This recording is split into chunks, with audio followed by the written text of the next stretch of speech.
going to be something we'll have to look at. I don't want to say yes or no. 2016 was a tough and expensive year for leaders in St. Bernard, and now they are struggling to balance the budget.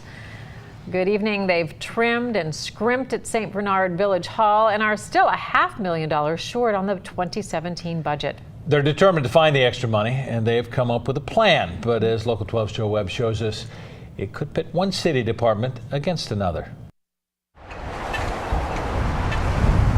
St. Bernard is a middle-class suburb that, like so many middle-class families in 2017, is struggling to balance its budget. 2016 whacked St. Bernard with a costly flood and costly repairs. New bond payments and fewer state dollars coming in created a real pinch.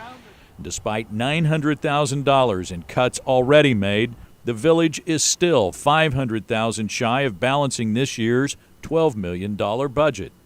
For 4,100 people, that's a lot of money. And we have great services. We have a lot of people who've been here a long time. But one thing we're looking at through attrition, we may be able to reduce a little bit. We're looking at maybe part-time firefighters. Maybe outsourcing something, nothing big. Department heads have already submitted their own cuts. Now the mayor is taking the unusual step of soliciting anonymous suggestions on cuts. What the plan was to have each department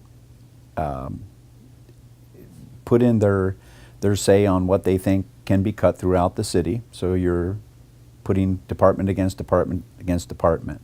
And anonymity is tough in a small town. Most of the village budget is personnel, including 26 firefighters and 17 police officers. The mayor says he's determined to balance the budget without layoffs, but the city auditor says the math says otherwise.